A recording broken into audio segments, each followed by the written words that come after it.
할렐루야. 반갑습니다. 우리 함께 인사 나누기를 원합니다. 참 잘 오셨습니다. 오늘도 주님의 이름으로 환영하고 또 축복합니다. 주님의 놀라우신 사랑이 이 자리에 함께한 여러분들 심령에 가득가득 넘치기를 진심으로 축복합니다. TV 프로그램 중에 세상에 나쁜 개는 없다, 이런 프로가 있습니다.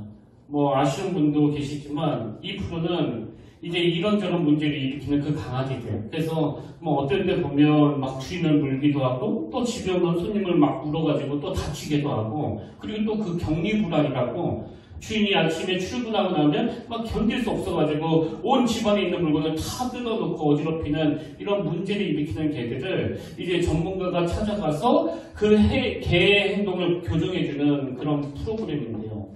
근데 제가 그 프로를 볼 때마다 진짜 신기하게 생각하는 게, 누구 말도 듣지 않고 완전히 통제불능의 그 강아지인데 그 딱 전문가가 와가지고 복잡하지도 않습니다. 몇 가지 딱딱딱 이렇게 짚어주고 나면 믿겨지지 않을 만큼 그 양순한 강아지로 변하는 걸 보거든요. 어떨 때는 그 태도가 너무나 확연히 달라지니까요. 이게 진짜 짜고 하는 건가? 아무리 생각해도 그 개하고는 짤 수 없을 것 같은데. 제가 왜 오늘 본문을 묵상하다가 그 전문가의 손에 교정받아가지고 양순해지는 그 강아지들이 떠올랐냐 하면은요. 이게 바로 오늘 다루게 될 이 세 번째 복인 온유, 이 온유이기 때문입니다. 이게 무슨 말씀인가 하면, 자, 5절을 보십시오. 온유한 자는 복이 있나니 그들이 땅을 기업으로 받을 것이며, 여기 나오는 온유는 헬라어로 프라우스라는 단어인데요. 그런데 원래 이 프라우스라는 이 단어에는 길들여진 야생동물의 그 성질을 나타낼 때 사용하는 단어라는 겁니다. 제가 왜 세상에 나쁜 개는 없다라는 프로에서 그 전문가의 손에 의해 길들여진 그 강아지의 상태, 이걸 온유라고 말했는지 아시겠죠? 그래서 저는 그 프로를 볼 때마다 저 개는 참 온유한 개야, 그런 생각을 하는데요. 전문가에 의해 길들여져 온순해지는 그게 바로 온유라는 거예요. 그리고 제가 예전에도 한번 그런 설명을 드린 것 같은데, 그 중세시대에는 딱 전쟁이 일어나면 집에서 잘 길러진 그런 온순한 말을 사용하는 게 아니고요. 그냥 천방지축으로 들판을 휘젓고 다니는 그런 야생말을 쓴다는 겁니다. 그럼 왜 전쟁에 집에서 잘 길들여진 그런 온순한 말을 사용하지 않고 천방지축인 이 야생말을 사용하느냐? 이 야생마가 길들여지지 않아서 그런 거지, 한번 길들여지고 나면 그 위험한 전쟁통에서도 화살이 핏발치듯 쏟아지는 그런 상황에서도 물불을 가리지 않고 이 용감하게 달려들기 때문이에요. 그래서 집에서 길들여진 말은요, 온순하긴 한데 이 겁이 많아가지고 이 전쟁에 쓰기가 어렵다는 겁니다. 그리고 저도 그 푸드를 잠깐 키우면서 이 푸들이 원래 그 사냥개라고 하던데 얘는 왜 그러지? 그런 생각이 든 적이 있거든요. 집에서 너무 오냐오냐 자라가지고 겁이 얼마나 많은지 몰라요. 그런 개들은 사냥개로 쓰지도 못한다는 겁니다. 그래서 저는 이 온유라는 게 어떻게 길들여지느냐의 문제라면 하나님이 일하시는 방식도 똑같다고 생각하는데요. 그래서 제가 늘 강조하는 게 그거 아닙니까? 사도 바울. 사실 여러분, 그 초대교회에 너무나 잘 준비된 그 믿음 좋은 지도자들이 그 당시 얼마나 많았습니까? 그래서 그 수많은 지도자 중에 아무나 골라도 될 것 같은데 하나님은 유독 그렇게 포악하고 예수 믿는 사람 죽이려고 혈안이 되어 있고, 그 스데반이 죽을 때도 주동하면서 앞장섰던 그 못된 사도 바울을 쓰잖아요. 그럼 왜 하나님은 잘 준비된 지도자들을 내버려두고 이런 포악한 인간을 하나님이 들어 쓰시느냐? 하나님의 관점이 그거예요. 저 바울이 지금 지도를 잘 못 받아서 그런 거지. 저 야생마 같은 바울이 성령 안에서 잘 길들여지면 그 놀라운 에너지가 이 초대교회에 아름답게 쓸 것이다. 이게 하나님의 시각이에요. 그래서 여러분, 그 교회 안에서도 딱 보면 주로 그 성격이 강한 사람이 있지 않습니까? 다혈질이고 또 시시비비 잘 따지고. 그런데 그렇게 길들여지지 않는 열정을 가진 사람이 하나님을 만나고 은혜를 받아서 뒤집어지면요, 이 사도 바울처럼 놀랍게 쓰여지는 거예요. 이게 온유라는 단어에 내포되어 있는 하나님이 일하시는 방식이라는 겁니다. 이런 점에서 저는 하나님 손에 다스려지지 않는 차원에서의 온유, 하나님 손에 길들여지지 않는 차원에서의 열정, 이게 참 위험하다고 생각하는데요. 여러분도 그 통제되지 않는 불이 얼마나 위험한지는 잘 아시잖아요. 이게 뭐 얼마나 위험합니까? 이번 주에도 그 대전에 있는 아울렛에서 불이 딱 났는데 그 불이 지하 주차장에 삽시장 안에 퍼져가지고 뭐 7명이 사망하고 1명이 중태에 빠지는 이런 대참사가 나지 않았습니까? 이렇게 통제되지 않는 불은 엄청난 파괴력을 가져가줘요. 그러나 그 가정에서 사용하는 그 가스레인지, 이 통제되는 불은요, 뭐 우리 생활에 얼마나 유용합니까? 그래서 만약에 우리 집에 뭐 가스레인지가 고장이 났다? 또 우리 집은 뭐 1년째 지금 가스레인지를 못 쓰고 있다 고장나서 이건요 뭐 있을 수 없는 일이에요. 상상하기 어렵습니다. 그래서 저와 여러분이 이 온유를 생각할 때마다 나의 열정은 하나님에 의해 다스림을 받는 그런 열정인가? 아니면 하나님의 다스림을 벗어난 그런 통제되지 않는 열정인가? 항상 이 개념을 생각하시면서 자기를 돌아봐야 되는데요. 지금 내 열정이 하나님에 의해 통제되는 그 가스레인지, 그래서 주인이 조절하는 대로 움직여주는 그런 열정이라면 사도 바울처럼 하나님 앞에 너무나 유용하게 쓰임받는 그런 도구가 된다는 사실이에요. 그게 통제가 주는 유익이라는 겁니다. 그런 의미에서 저는 오늘 우리가 예수님이 말씀하시는 이 온유한 자는 복이 있나니 할 때 이 온유가 어떤 개념을 갖고 있는지를 잘 기억하시면서 하나님에 의해 통제되고 다스림을 받는 차원에서 내가 온유한 사람인지를 점검하기 위해서 이 두 가지 큰 질문을 던져야 된다고 생각하는데요. 그 첫 번째 질문이 뭐냐? 내 인생은 하나님의 통제하심이 작동되고 있는가? 제가 보기에 오늘 한국교회의 비극은요, 하나님에 의해 통제되지 않는 그런 지도자들이 너무 많다는 거예요. 지금 선한 일을 한다고 하는데, 지금 이 기독교를 지켜야 된다고 막 흥분해서 막 대모하고 싸우고 있는데, 그게 주인 되시는 하나님의 통제를 받지 않으면 그 동기가 아무리 순수하다 하더라도, 그 의도가 아무리 좋다 하더라도 그건 컨트롤이 되지 않는 이 산불과 같은 위험이 있다는 거예요. 여러분이 잘 아시는 그 갈라디아서 5장 22절 23절에 그 성령의 열매들이 쭉 열거되지 않습니까? 오직 성령의 열매는 사랑과 희락과 화평과 오래 참음과 자비와 양선과 충성과 그리고 마지막 두 개 온유와 절제니, 여러분 이 9가지 성령의 열매 중에서 맨 끝에 나오는 이 온유와 절제는요 그 동전의 양면 같은 거예요. 성령의 열매 안에서 이 온유가 있다는 게 뭘 의미합니까? 오늘 여기서 그냥 막 깨달음을 얻어가지고 이제 내가 온유해줘야지, 이제 내가 좀 부드러워져야지, 그렇게 결심해서 이 온유가 이루어지는 게 아니고요. 여러분 정말 온유해주고 싶으세요? 여러분 정말 하나님에 의해 통제받는 그런 인생이 되고 싶습니까? 그럼 성령 충만을 구하시길 바랍니다. 이 온유는 성령의 열매예요. 그리고 하나님에 의해 통제받는 상태가 온유라면 왜 온유 다음에 이 셀프 컨트롤, 이 절제가 함께 나오느냐? 이것도 동전의 양면입니다. 이 절제는 헬라어로 에크라테이아라는 그런 합성어인데요. 무엇 안으로라는 뜻을 가지고 있는 N이라는 단어하고 힘, 가능성 이런 뜻을 가지고 있는 크라토스, 이 두 단어가 합성이 돼서 만들어진 게 바로 이 절제라는 단어거든요. 그러니까 이 절제를 원어 그대로 직역하면 통치자의 영역 안에 있음, 통치자의 영역 안에 있음, 이게 절제예요. 그래서 평소에 그 자기 절제가 잘 안 되시는 분들은요, 늘 내가 이 하나님의 통치 아래 있는가 이걸 점검하셔야 되는데요. 여러분 이 점검이 우리에게 왜 필요한 거예요? 로마서 8장 14절에 보니까 물론 하나님의 영으로 인도함을 받는 사람은 곧 하나님의 아들이라. 여기 보면 하나님의 자녀는 어떤 특징이 있습니까? 성령의 인도함을 받는 특징이 있다는 거예요. 그리고 존 스토트 목사님이 쓰신 책에 보니까 이 로마서 8장 14절을 가지고 이렇게 설명합니다. 하나님의 자녀로서 성령님의 인도하심을 받는다는 것에는 위로하심, 보호하심과 같은 배려와 혜택뿐만 아니라 간섭하심, 통제하심과 같은 내 본능이 아닌 하나님의 뜻대로 산다는 불편도 포함되어 있습니다. 우리는요 주로 하나님의 위대하심, 하나님의 보호하심, 그래서 내가 위기 가운데 있을 때 하나님이 이렇게 인도해 주시고 이렇게 보호해 주시더라, 할렐루야. 또 하나님이 이렇게 인도해 주셔가지고 내 사업이 이렇게 번창했습니다, 할렐루야. 이렇게만 생각하는데요, 사실 사실 그것도 맞지만 성령님의 인도하심에 더 중요한 거는 이 통제를 받는 거예요. 실제로. 어떻게 그 성령의 인도하심을 자기 좋은 대로만 해석하느냐고요. 이건 꼭 그 사춘기랑 똑같은 거예요.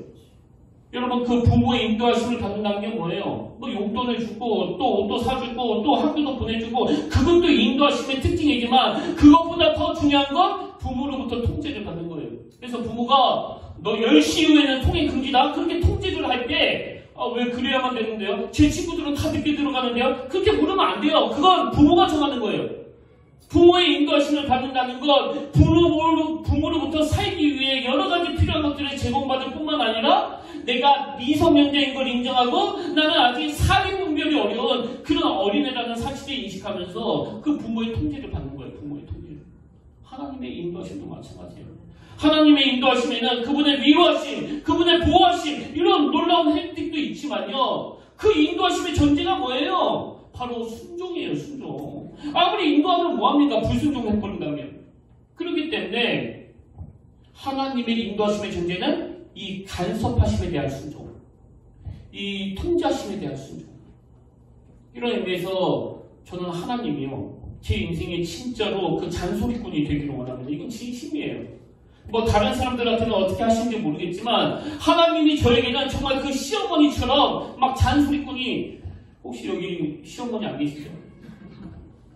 만약에 영상으로나마 예배 드리신 분 중에 시어머니가 계시다면 정말 죄송합니다. 하여튼 하나님이 저희 어머니처럼 막 잔소리꾼이 되기를 원해요. 막 시시각 콜콜 막 다 간섭하기를 원합니다.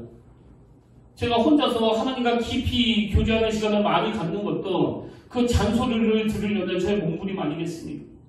이번에도 그 신학교 후배들하고 대화하다가 막 흥분해가지고 너희들은 앞으로 그 존재로 묵혀야 된다. 영혼을 더 사랑해야 된다. 사실 그거 다 맞는 얘기거든요.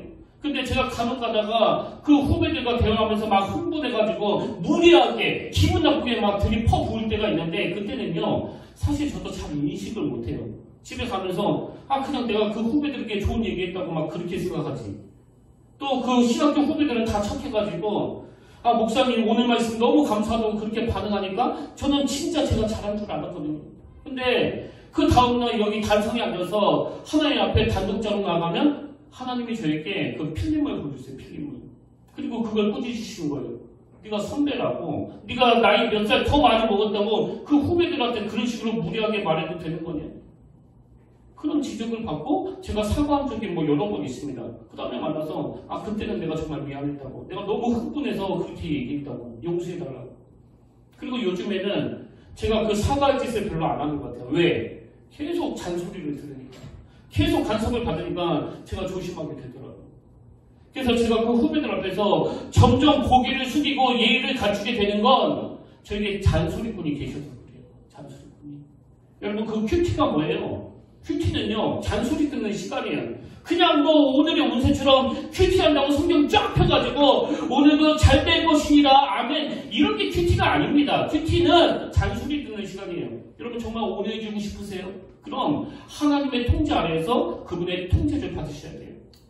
이런 의미에서 저는 우리가 하나님의 통제를 받는 차원에서 구체적으로 이 세 가지 질문을 반드시 던져야 된다고 생각하는데요. 그 첫 번째 질문이 뭐냐? 내 감정은 성령님에 의해 통제되고 있는가? 여러분 감정이 성령님에 의해 통제되지 않으면요 그 자녀들에게 아무리 좋은 단어를 써가면서 말해도 그게 오히려 그 자녀들에게 독이 된다는 사실을 기억하셔야 됩니다. 그래서 성경에서도 내 자녀를 노엽게 하지 말라고 그러는 거 아닙니까? 그 부부간에도 마찬가지예요. 대화하면서 다 좋은 얘기예요. 근데 그 남편이 그 아내가 성령님에 의해 통제되지 않는 감정을 쏟아놓다 보니까 그 좋은 말이 그 상대방에게는 독이 돼가지고 막 싸우는 거 아닙니까? 저도 가끔씩 저에게 그 무리하게 대하는 사람들을 만날 때가 있는데요. 너무너무 좋은 말을 엄청 무리하게 표현하는 그 사람을 보면 뭐 저는 화가 안 나요. 오히려 기도하게 돼요. 하나님 이렇게 선한 뜻을 갖고 있는 저분에게 성령님에 의해 그 감정이 통제되는 은혜까지 허락하여 주시길 원합니다.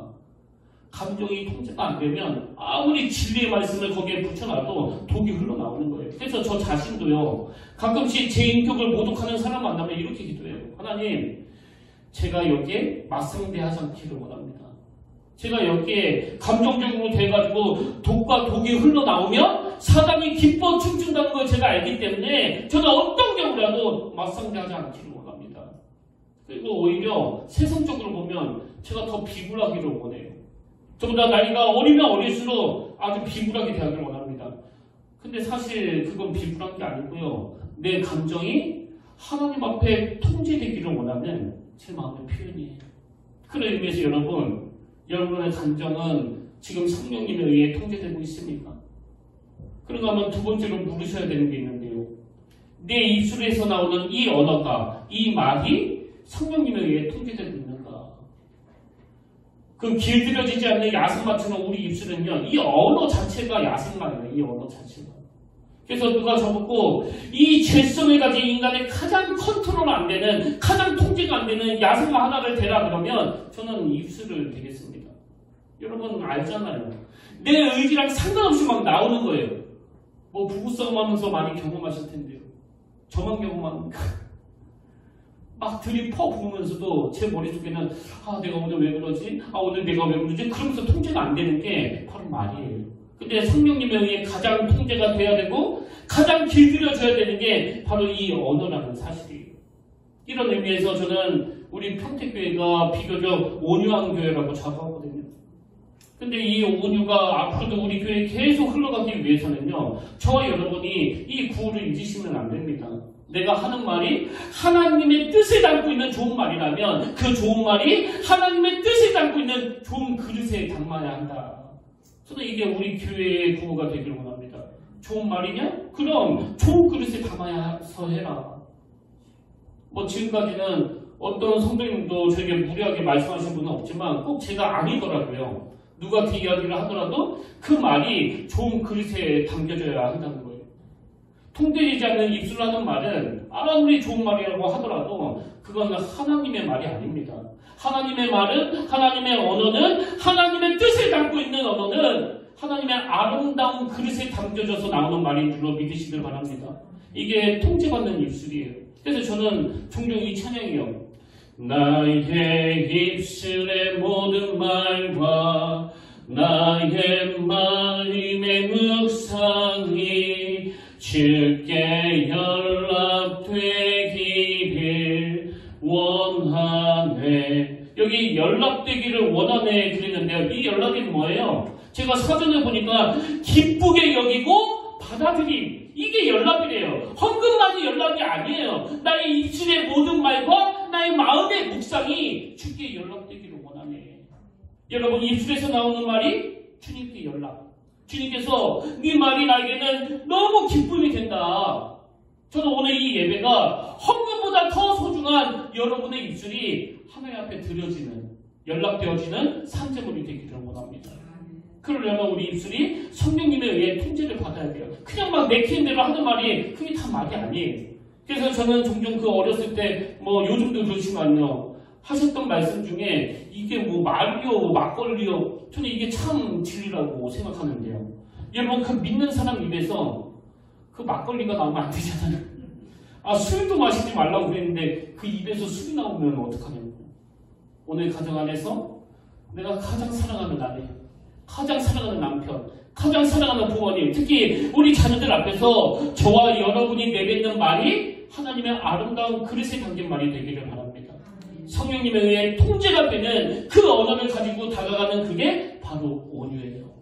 그런가 하면 마지막 세 번째로 이 질문을 반드시 던지셔야 되는데요. 나의 물질적 탐욕이 성령님에 의해 통제되고 있는가? 이걸 점검하셔야 됩니다. 나의 물질적 탐욕이 성령님에 의해 통제되고 있는가? 여러분도 잘 아시지만 그 구약의 이스라엘 백성들이 그 광야에서 막 돈과 쑥 서가씩 하면서 배회할 때 하나님이 그 만나를 내려주시는데요. 제가 참 이상하다고 생각하는 게 출애굽기 14장 4절을 보세요. 그때 여호와께서 모세에게 이르시되 보라 내가 너희를 위하여 하늘에서 양식을 비같이 내리니 백성이 나가서 일용할 것을 날마다 거둘 것이라. 여러분 이게 참 언밸런스한 게요. 지금 하늘에서 막 만나를 비같이 내려주시는데 그 만나의 유통기한이 딱 하루예요. 아니 하나님은 만날에 비같이 내려주실 거면 뭐 유통기한을 한 365년 되게 해주시던가 왜 바로 그 다음 아침에는 막 벌레가 생겨가지고 막 역겨운 냄새가 나가가지고 못 먹게 하시는가. 여러분 이게 참 이상한 거 아닙니까? 아니 왜 만나면 비같이 주시면서 이 유통기한은 딱 하루치밖에 안 되느냐고. 이게 무슨 애들 장난치는 것도 아니고. 근데 왜 그렇게 하시는지 아세요? 이 만나는 이스라엘 백성들이 광야에서 반드시 해야 되는 그 훈련 도구인데 바로 이 훈련 도구를 통해서 절제훈련, 자극훈련을 하라는 거예요. 그래서 오늘 하늘에서 만나가 막 비같이 내려가가지고 내가 열심히 주면 한 10년어치도 줄 수 있지만 나는 오늘 이 하루치만 가지고 가겠다. 주기도문의 정신이 바로 그거 아닙니까? 일용할 양식을 구하는 정신. 여러분 오늘 막 그렇게 풍족하게 쓰고 또 쓰고 그래도 남는 건 그건 여러분 거 아니에요. 그건 하나님 겁니다. 그렇기 때문에 이 온유가 하나님에 의해 통제가 될 때 나오는 성품이라면 우리는 늘 나의 물질적인 탐욕이 성령님에 의해 통제되고 있는가 이걸 점검하셔야 돼요. 그러니까 하면 큰 두 번째로 내가 온유한 사람이 되기 위해 하나님에 의해 통제되는 것도 중요하지만 두 번째는 그 통제로 인해 나의 온유가 사람들에게 나타나고 있는가. 제가 앞에서 이 온유는 하나님에 의해 다스림을 받을 때 또 그 성령이 충만할 때 주어지는 열매라고 했는데요. 민수기 12장 3절에 보면 하나님이 모세에 대하여 이렇게 평가하십니다. 이 사람 모세는 온유함이 지면의 모든 사람보다 더하더라. 세번역 성경으로 보니까 모세로 말하자면 땅에 사는 모든 사람 가운데서 가장 겸손한 사람이다. 근데 이 말씀이 나오게 된 배경이 어떻게 되느냐 하면 바로 그와 민수기 12장 1절 2절을 보십시오. 모세가 구스 여자를 취하였더니 그 구스 여자를 취하였으므로 미디안과 아론이 모세를 비방하니라. 그들이 이르되 여호와께서 모세와만 말씀하셨느냐 우리와 또 말씀하지 아니하셨느냐 하며 여호와께서 이 말을 들으셨더라. 지금 미디안과 아론이 그 지도자 모세가 이 구스 여자와 결혼한 것에 대하여 막 조롱하면서 비방하는 거예요. 하나님이 모세를 통해서만 말씀하셨느냐 우리를 통해서도 말씀하지 않으셨느냐. 여러분 한번 생각해 보세요. 뭐 다른 사람도 아니고 가장 가까운 형이 가장 가까운 누이가 막 이런 식으로 조롱하면서 비방했을 때 그 모세 입장에서 이게 얼마나 그 상처가 됐겠냐고요. 근데 놀랍게도 모세는 거기에 일절 반응하지 않는 거예요. 거기에 어떤 설명도 없습니다. 그리고 여러분도 잘 아시지만 지금 모세는 그 통치자 아닙니까? 그들을 단번에 제압할 수 있는 권력이 이 모세에게 있거든요. 근데 아무 반응을 하지 않는 거예요. 그런가 하면 그 이후에도 이 모세의 성숙함을 엿볼 수 있는데요. 이제 그 일로 미디안이 하나님의 징계를 받아가지고 그 나병에 걸리지 않습니까? 그랬더니 모세가 보여주는 반응이 민수기 10장 13절에 나옵니다. 모세가 여호와께 부르짖어 이르되 하나님이여 원하건대 그를 고쳐 주옵소서. 여러분 이게 온유예요. 감정을 감정대로 맞상대하지 않는 것. 뭐 꼴 좋다. 뭐 제대로 알 수 없면서 못하면서 나를 크게 비방하더니 뭐 꼴 좋다. 이건 온유가 아닙니다. 제가 어제 바로 이 부분을 묵상하는데요. 그 스데반이 떠오르는 거예요. 스데반이. 온유의 대명사 스데반. 사실 그 스데반이 뭘 그렇게 잘못했습니까? 그는 복음을 복음으로 전한 죄밖에 없어요. 무슨 잘못을 했습니까? 근데 그 무지한 인간들이 사도행전 7장 54절 그들이 이 말을 듣고 마음에 찔려 그를 향하여 이를 갈거늘 마음이 불편하니까 양심의 가책을 느끼니까 이 스데반을 향하여 막 돌을 던지는 거예요.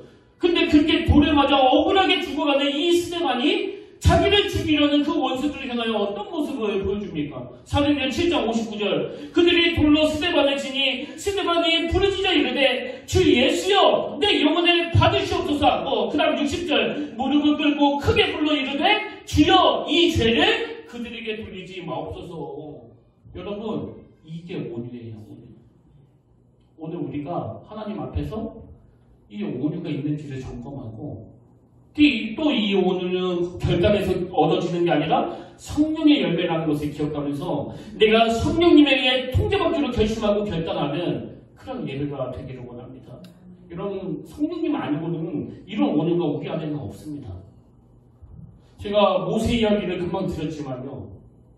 그 이스라엘 백성들이 광야 내내 그 고마운 모세를 얼마나 괴롭게 하고 또 힘들게 했습니까? 대표적으로 민수기 14장 1절 온 회중이 소리를 높여 부르짖으며 백성이 밤새도록 통곡하였더라. 이스라엘 자손이 다 모세와 아론을 원망하여 온 회중이 그들에게 이르되 우리가 애굽에서 죽었거나 이 광야에서 죽었으면 좋았을 것을 어찌하여 여호와가 우리를 그 땅으로 인도하여 칼에 쓰러지게 하려 하는가? 우리 처자가 사로잡히니 애굽으로 돌아가는 것이 낫지 아니하랴. 여러분 이 배신감은요, 뭐 안 겪고 본 사람은 절대 몰라요. 이 배신감은. 아니 내 인생을 다 맞춰서 도와줬는데, 아니 내 모든 걸 다 쏟아가지고 사랑을 줬는데 차라리 돌아가는 게 낫겠다고. 애굽으로 돌아가 그 벽돌 구우면서 종으로 상여하지. 이게 뭐냐고. 돌아오는 건 겨우 이거예요. 겨우. 여러분 이게 모세로 하여금 너무나 큰 배신감을 느끼게 하는 거 아닙니까? 저도 이런 경험이 몇 번이나 있거든요. 그래서 저는 이 배신감을 느끼는 일들을 겪을 때마다 항상 이 모세를 생각해요. 내게 없는 온유. 이 모세가 가진 그 온유. 제가 왜 모세가 가진 온유라고 표현했는지 아십니까?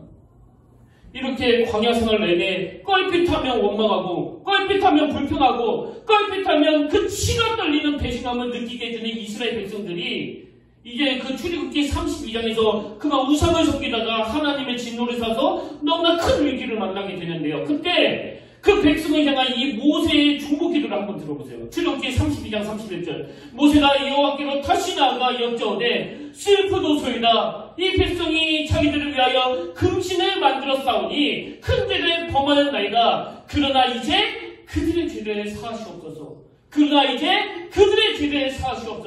그렇지 아니하시오면 원하건대 주께서 기록하신 책에서 내 이름을 지워버려 주옵소서. 여러분 이게 믿어지세요? 이해가 됩니까? 만약에 어느 후배 목사가 치가 떨릴 정도로 저를 배신했는데 그 사람이 결과적으로 어떤 일로 잘못됐다 할 때 저는 이렇게 기도할 자신이 없습니다. 뭐 자신이 없는 정도가 아니라 절대 못합니다. 불가능해요. 어떻게 그렇게 치가 떨릴 정도로 배신감을 느끼게 한 그 사람을 위하여 아버지 주께서 기록하신 책에서 내 이름을 지워버리더라도 그를 사하여 주시옵소서 이렇게 기도할 수 있습니까? 없습니다. 없기 때문에 그래서 이게 성령의 열매라는 거예요. 성령의 열매. 여러분 우리가 이 팔복 말씀을 통해서 좋은 도전을 받게 된 거 아닙니까? 하나님이 우리를 너무나 큰 존재, 영적으로 너무나 고급 장비로 생각하시기 때문에 이를 악물고 용서해야 돼요. 이를 악물고 그 사람을 축복해요. 저도 이를 악물고 있는 중이거든요. 이를 악물고서라도 아버지 내가 기어이 용서하길 원합니다. 아니요! 기어이 용서하는 정도가 아니라 아버지 내가 그를 축복하기를 원합니다. 그 영혼이 잘 되기를 원합니다.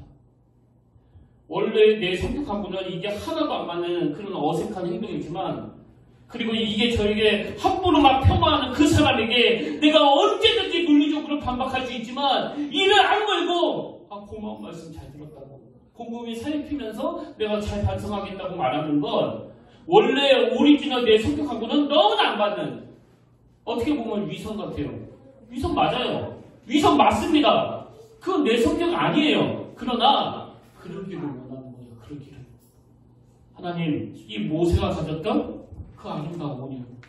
이 사람 모세는 온유함이 지면의 모든 사람보다 더하더라. 여러분 이거 부럽지 않으세요? 그 사랑장이라고 잘 알려진 고린도전서 13장 4절에 보면 사랑은 오래 참고 사랑은 온유하며 여기도 온유가 나오는데요. 여기 나오는 온유하면은 기본적으로 친절함 이런 뜻을 가지고 있는 단어거든요. 근데 더 깊이 살펴보면 이 온유하면은 내게 해를 끼치는 자에게 친절과 선을 베푼다. 이런 행위적인 뜻도 포함한다는 사실이에요.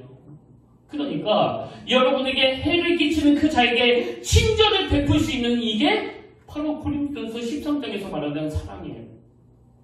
그저 말초신경을 자극하는 막 사랑해 자기야 사랑해 그건 사랑이 아니에요. 그 용어를 좀 바꿨으면 좋겠어요. 그게 어떻게 사랑입니까? 그렇게 감정적으로 그냥 1시간 전에는 사랑한다 그러다가 1시간 후에는 금방 삐져가지고 돌아서는 그걸 어떻게 그 사랑이라는 그 거룩한 이름에다 갖다 붙이느냐. 고린도전서 13장에서 하나님이 정의하는 사랑은 내게 해를 끼치는 그 자에게 친절과 선을 베푸는 차원에서의 사랑이에요.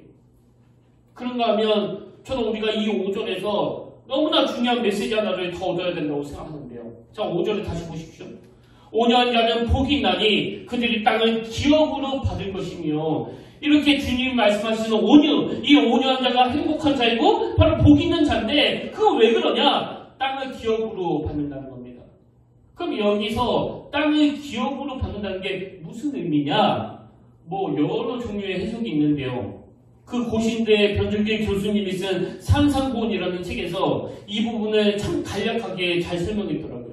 땅을 기업으로 받는다는 게 뭐냐? 이렇게 설명합니다. 여기서 말하는 땅은 1차적으로 미래의 새 땅을 가리킨다. 다시 말해 성도들이 미래에 들어가서 살게 될 새하늘과 새 땅을 말한다.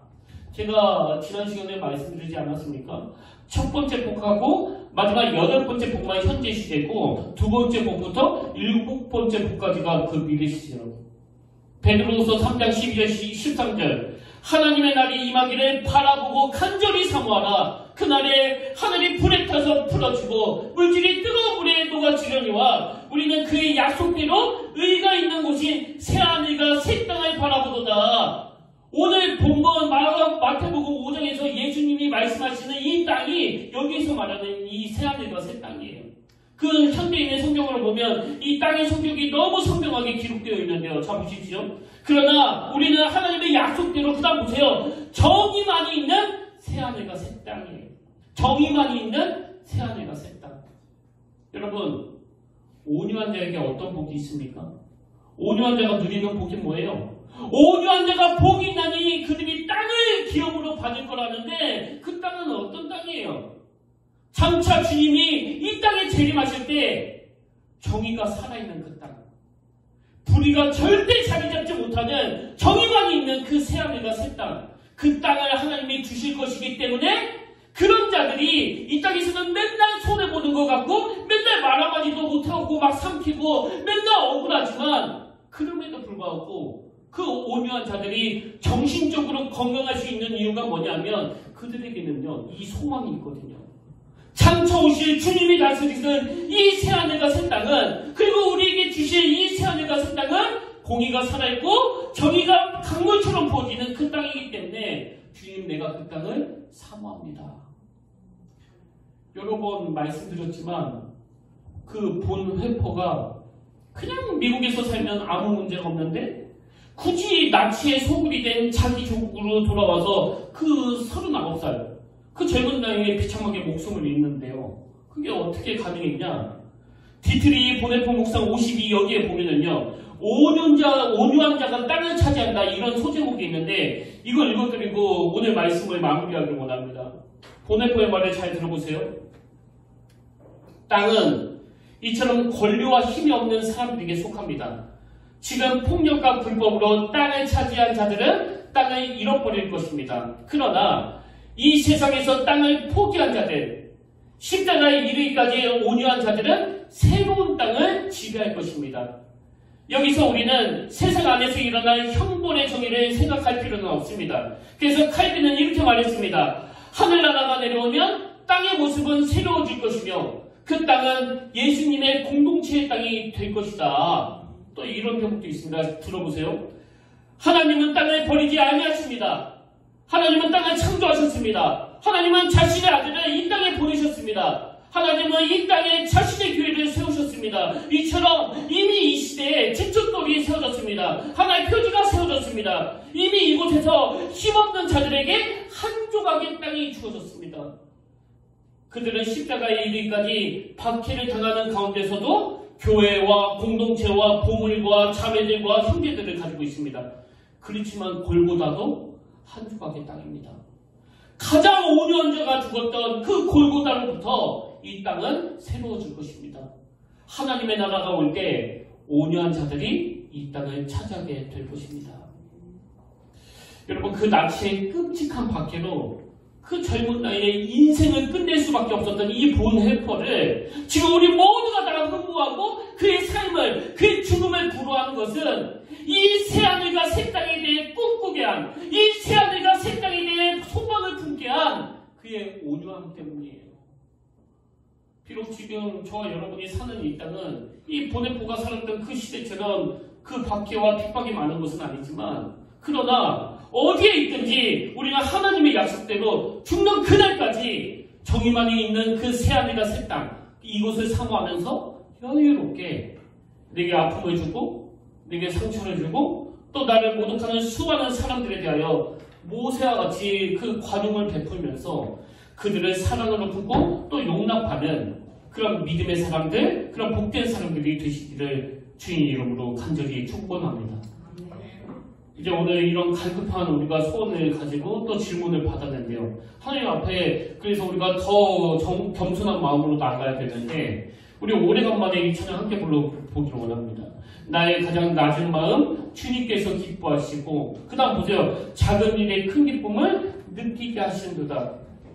나의 가장 낮은 마음을 주님께서 기뻐하시고 작은 일의 큰 기쁨을 느끼게 하시는도다. 이 사실을 기억하고 오늘 하루 작은 일에 큰 기쁨을 느끼게 하시는 그 하나님을 사모하면서 그 온유한 자리로 우리 함께 나아가기를 원합니다. 우리 의도적으로 손뼉 치면서 크신 하나님을 우리 큰 목소리로 찬양하기 원합니다.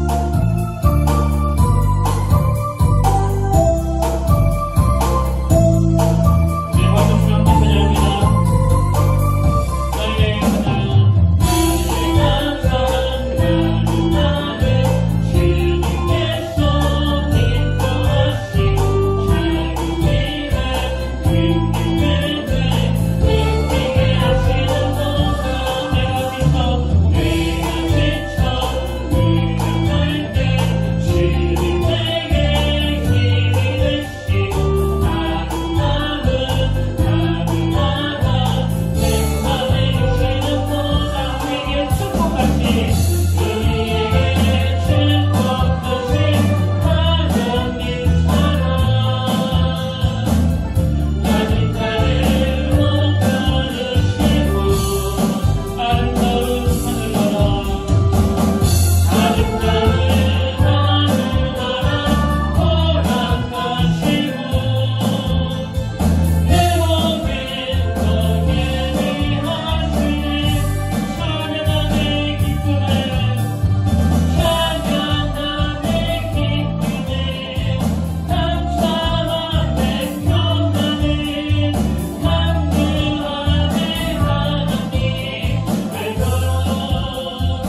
아버지, 오늘 이곳에 모인 주의 자녀들이 이 시간 성령의 열매인 온유를 구합니다.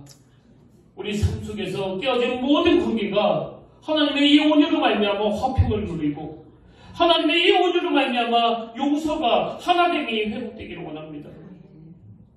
오늘 그 성령님을 의지하며 나아갈 때 모세처럼 나를 비방하고 나를 조롱하고 나를 험담하는 그 사람들에 대하여 내가 용서할 뿐만 아니라 그 영혼을 축복하는 자리까지 갈 줄로 믿사오니 아버지 내게 없는 온유를 허락해 주시는 그 성령님의 일하심으로 가정이 회복되고 모든 인간관계가 회복되는 그 열매를 우리들에게도 허락하여 주시옵소서. 그것이 악에 지지 않고 선으로 악을 이기는 방법인 줄로 믿습니다.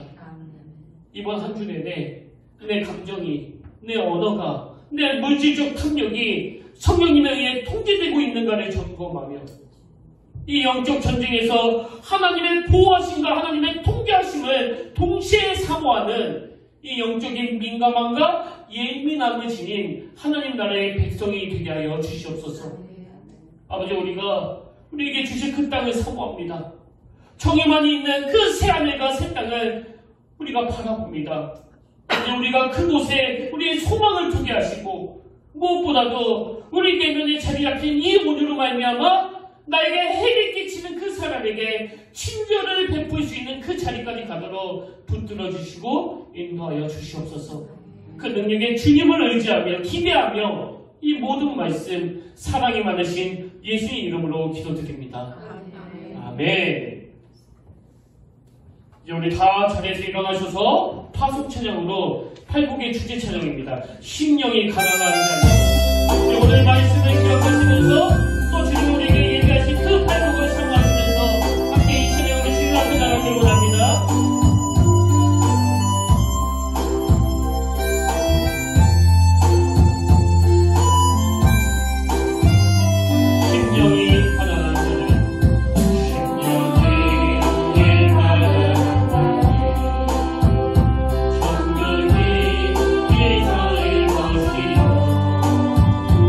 내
살아계신 하나님 아버지, 우리가 이 땅을 소망의 눈으로 바라보기를 원합니다. 꿈이 없어진 시대, 가치관이 혼란한 시대, 정의는 없고 그 불신만 난무하고 가득한 이 시대 속에서 주님의 말씀은 살아 역사하시기 때문에 이 땅에서 교회가 여전히 소망이 되는 줄로 믿습니다. 오늘 우리가 성령님이 주시는 그 온유를 가지고 이 세상을 향하여 나아갈 때 아버지의 황폐한 이 땅을 새롭게 만들어 주시고 하나님의 나라와 큰 영광을 보게 하여 주시옵소서. 오늘은 주의 영이 나와 함께 하시기에 천국의 현재성, 바로 이 땅이 하나님의 나라의 믿음의 눈을 열어 바라보게 하시고, 그런가 하면 천국의 미래성, 장차 있을 그 부름의 상을 위하여 이 땅에서 온전대로 살아가기로 결단하도록 우리의 심령을 주장하여 주시옵소서. 이제는 우리 주 예수 그리스도의 은혜와 하나님 아버지의 답없는 사랑과 성령님의 감동 감화 위로교통 충만하심의 역사가 오늘 성령님에 의해 내 모든 감정과 언어와 탐심이 통제되기를 원하는, 그리고 내게 있는 그 온유가 내 부모에게, 내 남편에게, 내 아내에게, 내 자녀들에게 흘러가 주님 안에서 참된 가정의 행복을 누리기를 원하는 모든 주의 자녀들 머리 위에 지금부터 영원토록 함께 하시기를 간절히 축원하옵나이다.